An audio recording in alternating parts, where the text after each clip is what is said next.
Assalamualaikum warahmatullahi wabarakatuh. Halo sahabat Lestari Alamku, kembali lagi bersama kami ya Put ya.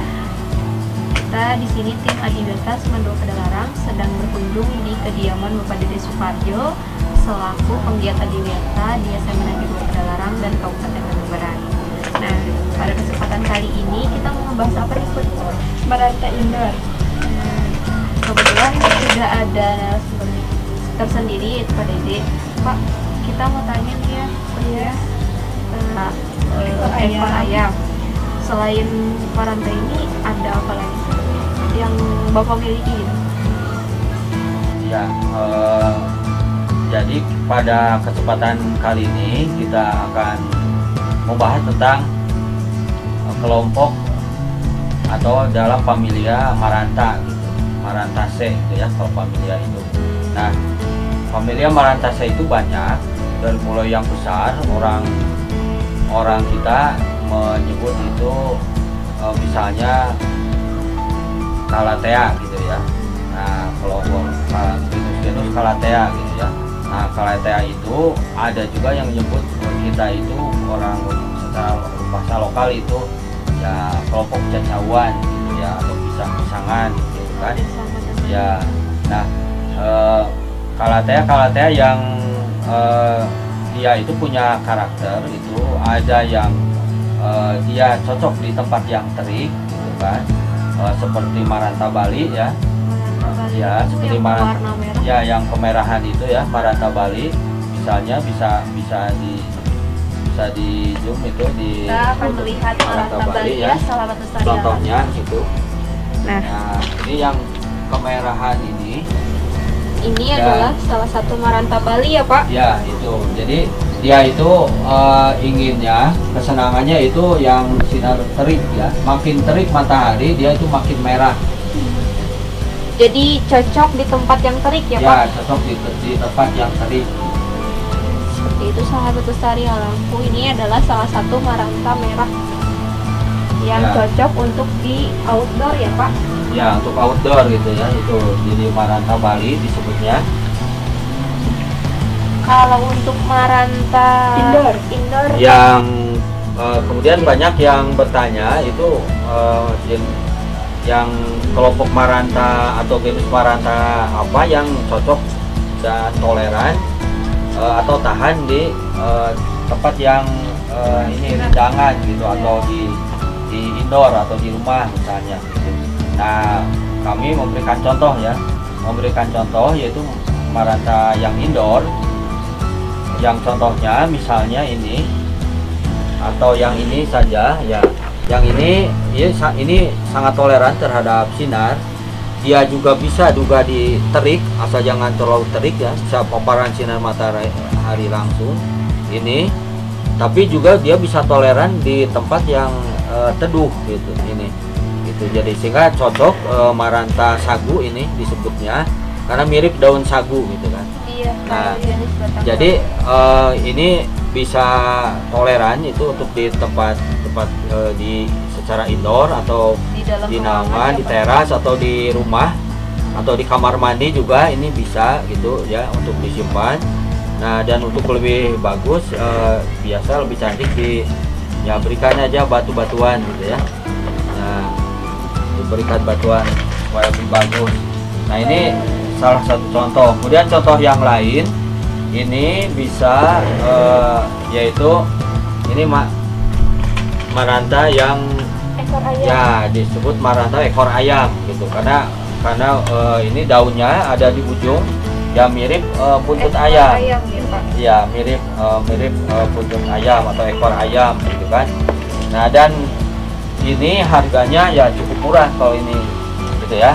Kalau di tukang bunga, di penjual bunga ini, kalau yang kecil misalnya ini yang sebesar gini, yang kecil itu mulai harga 16.000 sampai 25.000 kalau yang sebesar ini, tapi pakai polybag ya. Nah, kalau yang sudah rimbun-rimbun seperti ini ya kali 2 aja biasanya gitu, kali 2 dari 16.000 gitu kan biasanya. Jadi tukang bunga suka menghitung rimbunnya gitu. Misalnya kalau yang ini yang ini masih langka gitu, yang langka, yang masih jarang yang punya. Ini harganya ini dulu tahun kemarin bisa 450.000 satu ini Pak. ya. Ini tidak sampai seperti ini, itu setengah dari ini. Kemudian turun lagi ke sini karena makin banyak dibudidayakan di kita 250 gitu misalnya. Jadi kalau yang segini itu dengan potnya ini ya, ini harga 250 di pasaran gitu. Paling murah 200 gitu. Ini yang seperti ini gitu. Ada sedikit berbedanya Ya, berbeda. seperti parigata ya Pak ini. Ya, karena ada parigatanya, betul. Sekarang kan lagi musim. Jadi setahun yang lalu itu mulai boomnya ada istilah parigata gitu. Gandumnya pada parigata itu, sehingga sekarang ya harganya lumayan gitu.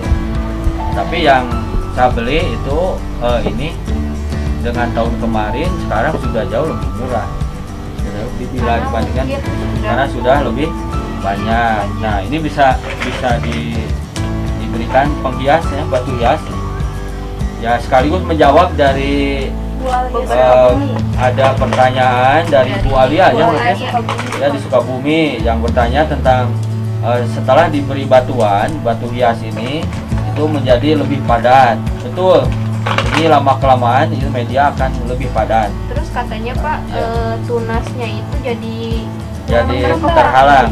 Jadi terhalang ya. Kalau terlalu padat batunya memang akan terhalangi. Jadi diatur saja supaya tidak terlalu rapat batunya. Jadi jangan terlalu banyak mungkin. Iya.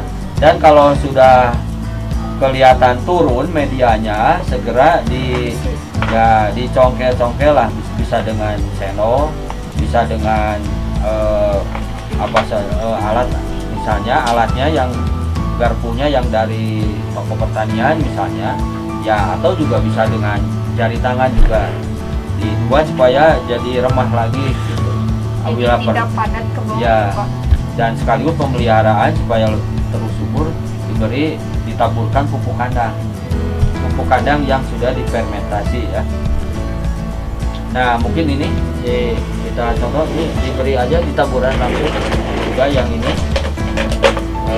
yang lainnya, dan kita nanti langsung diaplikasikan mungkin di indoor ya. Salah satu contoh saja. Jadi contoh ini bisa di kamar mandi kalau ada tempatnya, tapi untuk tanaman gitu ya. Kemudian yang ya cahayanya juga cukup, ada sinar masuk dari opening atau dari jendela misalnya, atau juga di tangga yang kita contohkan sekarang, misalnya aplikasi disimpan di tangga ya misalnya. Jadi mungkin yang pemirsa di rumah itu ya ada tangga gitu ya, untuk ke lantai 2, lantai 3. Nah, ini salah satu spot yang bisa untuk menyimpan ya.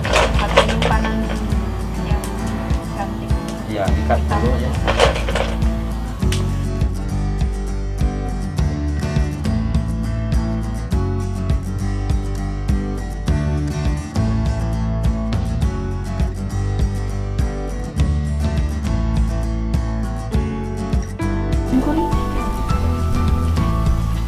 Nah, sekarang kita contoh pengaplikasian ya di penyimpanan tanaman maranta ini di tangga ya.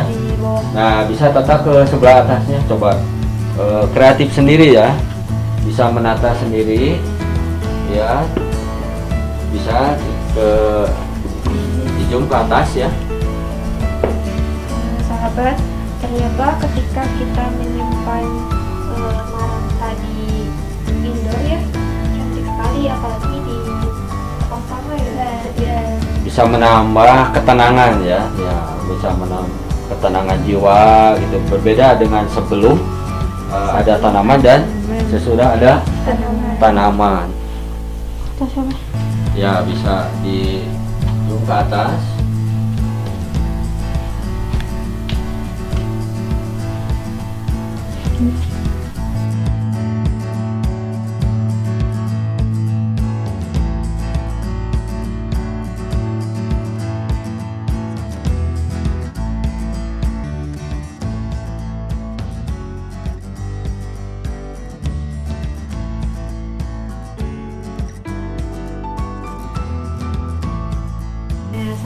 Sari Alamku ini cukup menginspirasi ya Pak untuk semua sahabat yang ada di rumah. Ya, mudah-mudahan bermanfaat ya. Dan dapat menambah wawasan tentunya buat kita, jadi pelajaran buat kita juga bahwa kita harus menyayangi tanaman ya Pak. Iya. Nah, itu karena ketika kita menjaga alam akan menjaga kita gitu. Oke, cukup sekian video yang dapat kami berikan, semoga dapat bermanfaat. Mohon maaf apabila ada kesalahan dalam pembuatan videonya. Jangan lupa untuk like, comment, and subscribe. Jangan lupa juga untuk selalu share videonya. Assalamualaikum warahmatullahi wabarakatuh. Kita jaga alam, alam jaga kita.